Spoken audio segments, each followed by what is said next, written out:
Bienvenue chez les Chroniqueurs de l'Atome, l'émission qui vous parle des comics et de leurs dérivés. Vous portez des collants la nuit en courant sur les toits. Vous pratiquez le quad foot tous les samedis au dojo. Cette émission est faite pour vous.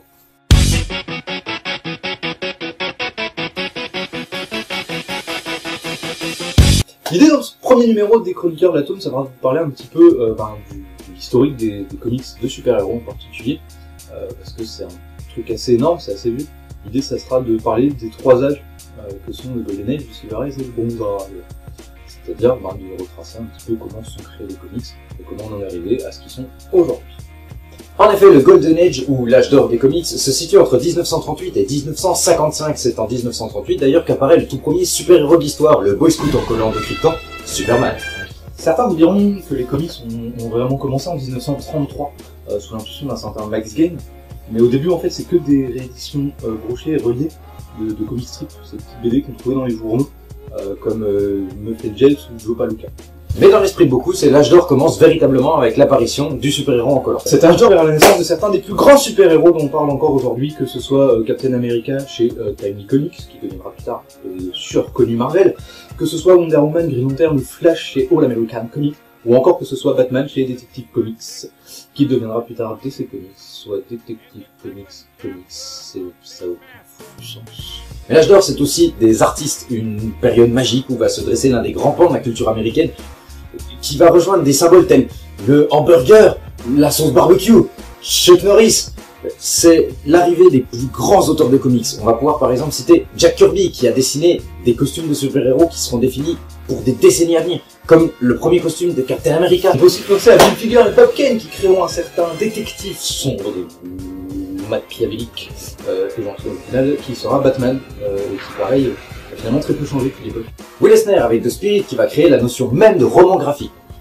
George Lucas et Gene Colan, des dessinateurs légendaires. Max Gain, l'éditeur qui créa le format même du comic book. Jerry Siegel et Joe Shuster, les parents qui devaient être kryptoniens si on y réfléchit, et qui en tout cas, comme on disait, ont créé le premier super-héros. Et bien sûr, Stan The Man Lee.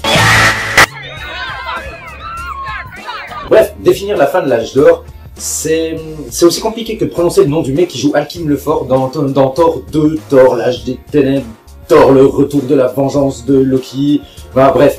En fait, plutôt qu'une date, ce sont des événements qui vont mettre fin à l'âge d'or des comics. Ça va être l'apparition des comics d'horreur en 1944, ça va être la fin de Captain America, ou du moins la fin de sa parution, qui va être un coup très très dur pour Timely Comics.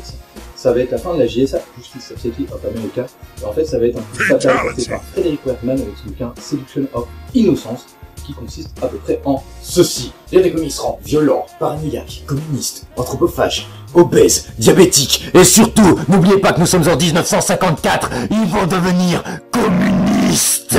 En quelque sorte, Werthmann est peut-être l'ancêtre spirituel de Ségolène Royal qui s'attaquait au club Dorothée, ou encore de Claire Gallois et son célèbre et mythique article sur internet « Jeux vidéo égale permis de tuer ». Autant dire que les parents vont en acheter beaucoup moins à leur petite tête. Face à ça, que vont faire les éditeurs? Tout simplement, ils vont s'auto-censurer. Ils vont mettre en place le Comics Code Authority, qui est une sorte de code éthique qui s'impose à eux-mêmes et qui oblige de respecter certaines règles comme pas de violence, pas de drogue, pas d'alcool, pas de vie. Après cet âge d'or vient très logiquement l'âge d'argent. On peut noter le début de cette ère à peu près en 1956 avec l'arrivée d'un tout nouveau Flash. Après la crise qu'a dû supporter le comics lors de la transition entre l'âge d'or et l'âge d'argent, on peut noter que seuls 3 super-héros ont véritablement survécu. Superman, Batman et Wonder Woman. D'ailleurs, on peut noter que sur DC Universe Online, qui est un MMORPG sur internet, les trois mentors des héros bénéfiques sont Batman, Superman et Wonder Woman. Encore avait-il perdu en qualité selon la plupart des amateurs de l'époque. Mais l'arrivée de Flash avec sa couverture affriolante dans Showcase Comics numéro 4, on voit sortir de la pellicule, et de la couverture dans un dessin très dynamique, relance un petit peu la machine. Il y a vraiment un engouement derrière cette couverture, et DC va profiter de cet engouement pour remanier certains des héros les plus connus comme Green Lantern, Hawkman ou encore la JSA. Tout simplement, et de façon très générale, on va prendre les origines magiques qu'il y avait avant et les transformer en origines plus scientifiques pour coller un petit peu à l'ère du temps. Bien sûr, tout cela est dû à l'impulsion de Julius Schwartz, Gardner Fox et Carmine Infinito. Face à une telle réussite, Marvel va réagir sur l'impulsion de Stan Lee et mettre en place une réponse adaptée. Petit exemple, face à la JSA, équipe de super-héros, on verra la naissance des 4 Fantastiques. Après, chez Marvel, l'âge d'argent va aussi se traduire par des héros plus pathétiques, plus proches de la réalité, et quelque part, ne peut-on pas considérer Spider-Man et Hulk comme les premiers anti-héros. C'est sûr qu'on va casser l'image qu'on avait du Boy Scout en collant, et on va se retrouver avec des personnages plus humains et plus réalistes. Ouais, péter son short et devenir ouvert en scénario, moi je l'ai jamais vu. Mais après, il y a des gens... Bah quoi, je vois pas où est le problème de venir tout ouvert, péter des trucs et faire voler des tanks, moi je fais ça tout le temps. Enfin bref, c'est donc grâce à des personnages plus proches de la réalité que Marvel devient des acteurs majeurs de la scène comics. Non, c'est déconné, tu viens tout ouvert. D'ailleurs, cette envie de toucher des sujets proches de la vie de tous les jours qui amèneront en quelque sorte la fin de l'âge d'argent, c'est en 1971 que les numéros de Spider-Man seront publiés sans le label du CCA et abordent alors l'usage des drogues. Les drogues, c'est mal, les enfants, n'en vendez pas à vos parents. Mais la fin de l'âge d'argent pourrait aussi se situer avec un simple clac qui résonnera partout dans l'univers des comics. Ce clac, c'est celui de l'ami de Gwen Stacy, petite copine de Spider-Man à l'époque, qui sera tuée par le Bouffon Vert. C'est en juin 1973 et c'est dans le numéro 121 de The Amazing Spider-Man. En général, la mort d'un personnage principal dans les comics n'est jamais définitive ou alors sert de ressort scénaristique. En général, dans les premiers numéros, pour donner la naissance d'un super-héros. On pense aux parents de Bruce Wayne, qui lui deviendra le futur Batman. On pense à l'oncle Ben de Peter Parker, qui deviendra Spider-Man.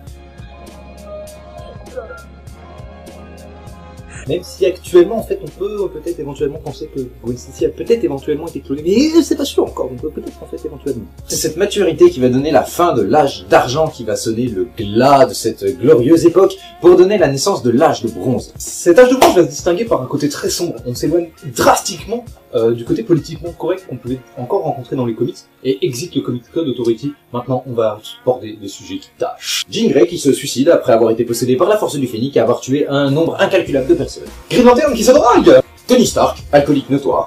Daredevil qui, après que le Cade ait découvert son identité, se retrouve sans sous, sans emploi, sans toit, sans moi. Et la déchirante rupture de Robin et Batman. D'autres avancées notables sont à noter dans l'âge de bronze. Le grand retour des comics d'horreur avec Dracula, Frankenstein et aussi la chose des marais. C'est d'ailleurs dans les choses des marais qu'on verra la naissance d'un certain John Constantine dans la BD Hellblazer et qui sera joué par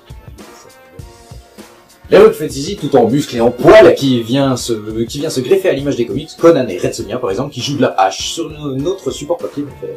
Des super-héros qui doivent désormais partager l'affiche avec des personnages venus d'autres médias, que ce soit du cinéma, que ce soit même de la littérature, que ce soit des jouets. On pense par exemple à Star Wars, Star Trek, G.I. Joe. Et la biographie de Karol Wojtyla, alias Jean-Paul II, et j'ai la preuve. Le CCA qui va s'assouplir et va laisser de plus en plus de liberté aux auteurs. Et enfin, grosse avancée, la création du méga crossover. En effet, si des personnages s'étaient déjà croisés et entremêlés, c'est la première fois qu'on voit des revues spécifiquement dédiées à des aventures communes, à des personnages de différentes équipes. Cette première sera donc en 1984 avec l'aventure Secret Wars chez Marvel. La réponse de DC Comics sera Crisis of Infinite Earths en 1985. L'éditeur en profitera d'ailleurs pour mettre un petit peu d'ordre dans sa cosmologie qui était un future bordel. C'est finalement des œuvres majeures comme Watchmen, V pour Vendetta de Alan Moore, le Dark Knight de Frank Miller, entre autres, qui vont donner naissance à l'époque actuelle du comics, qui va commencer à peu près à l'âge du champignon atomique ukrainien en 1986 et qui va se nommer justement l'âge moderne. L'âge moderne des comics, c'est l'apparition d'œuvres comme Spawn, Witchblade, la création d'Image Comics, de l'univers Ultimate chez Marvel. C'est aussi un truc très important. Si avant, des médias venaient dans les comics, avec l'âge moderne, c'est les comics qui vont dans d'autres médias. Le comics envahit le cinéma, envahit les jouets, les jeux vidéo, et bref, on pourrait en parler très longtemps, mais ce n'est pas encore fini. Merci, c'est la fin de cette première vidéo. Si vous l'avez aimé, n'hésitez pas à la partager, que ce soit sur Facebook, YouTube, autres sites communautaires ou sites sans liste. Et si vous n'avez pas aimé cette vidéo, vous pouvez faire exactement la même chose que cité précédemment, et n'oubliez jamais, les véritables super-héros mettent toujours le slip par-dessus l'école.